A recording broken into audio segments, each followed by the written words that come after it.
Hello and welcome to this week's episode of Quakes Exclusive. Coming up on today's show, we'll break down the Quakes' 3-1 loss to Real Salt Lake last weekend. We'll have a look at the best action from their U.S. Open Cup match against Monterey Bay FC, and we'll explain how they can take down Austin FC in their match coming up on Saturday.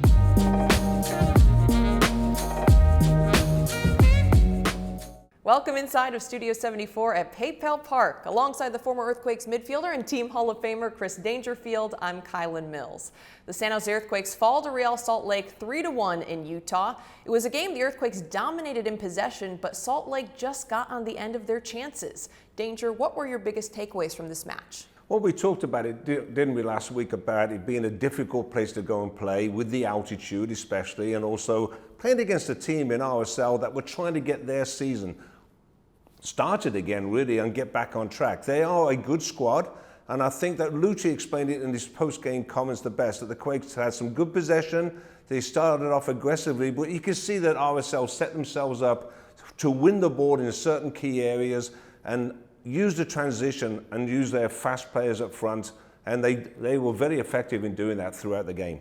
And we'll start with a positive. Winger Christian Espinoza scored in the 49th minute off a set piece. That's his 6th goal on the season. He's now a top 5 scorer in the MLS. Last season, he scored 7 goals in 34 games. This season, 6 in the first 9 matches. Danger, what's been the big difference for Christian Espinoza in being such a threat this season? I think confidence is the big thing. I mean, he's been a very consistent player for the Quakes over the 5 years. He's been the assist leader. I think he's been a fantastic addition to the club, number one.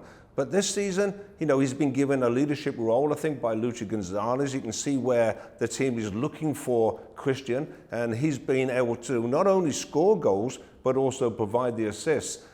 Along the way, he's also taking the set pieces. And that leads to the goal that was scored against RSL, because he has the ability in those areas to put very dangerous crosses into the penalty area. Sometimes in corner kicks, it's coming away from the goal. But in this particular case, you can see where he's firing the ball into an area that's asking those defenders and the goalkeeper to make a decision. It actually goes off the RSL defender into the back of the net, but he's facing his own goal. So the quality of that ball and the strength of that ball, the speed it gets into that area is the key. And Espinoza has been very good on those set pieces all season long so far.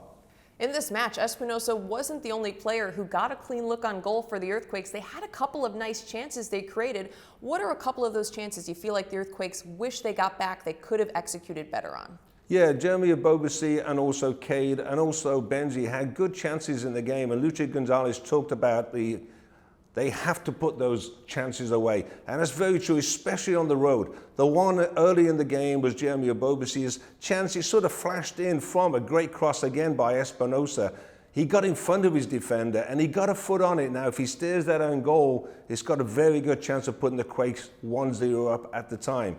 Cade had another chance later in the first half, and then late in the game, Benji Kokanovic had a really good chance on his left foot. He comes off the bench and he's been trying to get his game going, and I think he's the kind of player that needs a goal at this particular time. But the chance came in once again. He got onto his left foot. The Quakes are losing 2-1 at that point. Get that one in the back of the net, at least get it on frame, and the Quakes are back in the game. A point on the road would have been a good result for the Quakes in that particular game. The Earthquakes didn't have a lot of time to dwell on this loss, with U.S. Open Cup play starting this week. The Earthquakes taking on Monterey Bay FC on Tuesday. It is the oldest soccer tournament in the United States. Unfortunately, the Earthquakes didn't quite bounce back in the way they wanted, falling to Monterey Bay FC on Tuesday. Here's a look at how the match went down.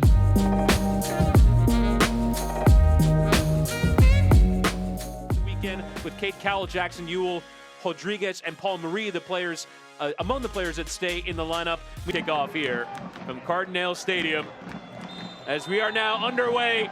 A big night in the history of Monterey Bay MC Union. Pleading with that fourth official about that play and turnover here. Kai Green trying to hit that switch, but didn't get enough on it. Now Cowell is barreling down this defense. Here's Kate Cowell.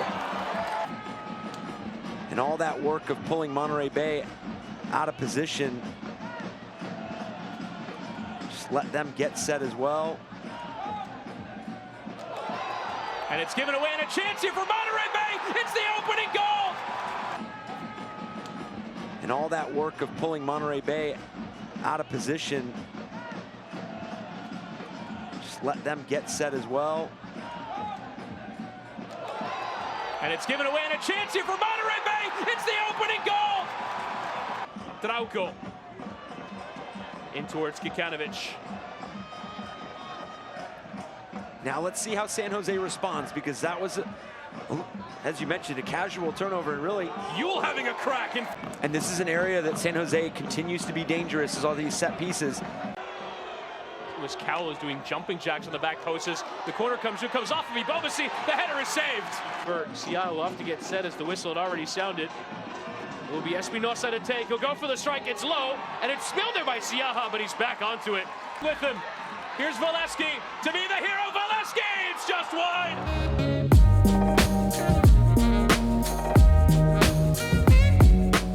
The busy week continues for the San Jose Earthquakes as they take on Austin FC on Saturday. It's been a tough start to the season for Austin. They're 2-4-4 and just dropped a 2-0 decision to the LA Galaxy last weekend. That was LA's first win, by the way. This roster looks really good on paper. What's led to the recent struggles for Austin FC? Well, it's Major League Soccer, isn't it, Kylen? You know, because this is a team that was so good last season, but they just haven't got going this season so far. So they'll be frustrated, and they'll be trying to put things right against the Earthquakes for sure. It's a team that has struggled with injuries. They lost their starting left back, Kolmanic, to an ACL injury. Cascante is out right now. Diego Fagundes just went down with a groin injury. And they've added new players to the squad as well, and they haven't quite worked out so far. So with the atmosphere that is created in Austin, it's going to be a tough game for the Quakes. The Austin FC attack has not lived up to expectations this season, scoring just 6 goals through their first 8 matches. However, they have players who should be a threat, like forward Sebastian Driussi, one of the league's top scorers last season. What has been the issue for this attack? Yeah, 22 goals last year for Sebastian Driussi, and he's one player that was talked about pre-season as being a MVP type of candidate. And adding to that, they've added Emilio Rigoni as a designated player. They have Maxi Urruti, they have Jazzy Zardes. They have a lot of power on paper. The chemistry just hasn't been there. So you know that they'll be trying to put things right and get that going against the Earthquakes on Saturday also. If there was a game Austin FC was going to break through, it would be this one in front of their home crowd at Q2 Stadium. The Austin FC fans known to be a rowdy bunch. Also, the Earthquakes are in the midst of a tough stretch, playing 5 of 6 matches on the road. What's it going to take to get at least a point in a difficult road environment? I think belief in what Luchi Gonzalez is trying to do. The Quakes have been very effective. They've already gone to Atlanta and put a very good performance in. They've already just been to RSL and put a good starting performance in that match. They went to New York Red Bull and I think dominated that match. And obviously we know what happened there. And that game was just a one-off in that regard. But I think that if they continue to their beliefs, they continue to have patience and play out the back, which has been very effective. And obviously, on that right-hand side, they have a match winner in Christian Espinoza. I believe that the key will be to get that left-hand side being more effective, because teams are now maybe at times even double-teaming Espinoza. And so Abobasi in the middle, Kay Cowell or Benji Kikanovic, they need to get on the scoring sheet. We'll wrap up today's show by naming some players to watch in this upcoming match. Danger, who you got? I've got 2 at the back. I've got the partnership of Mensah and Rodriguez, because I think it's important that that is the base for the team. They've been very effective. They've played well together. I think Mensah allows Rodriguez a lot of freedom. But in RSL, they were a little bit off. I think it's important they have the patience and also the confidence to keep playing out the back, keep looking to beat that press, and also start the attacks for the Earthquakes, but also defensively, maybe make better decisions, but also a little bit braver to close down those shooters on the top of the box. If the Quakes can go in there with that clean sheet attitude and build on that, that's the way you win on the road in Major League Soccer.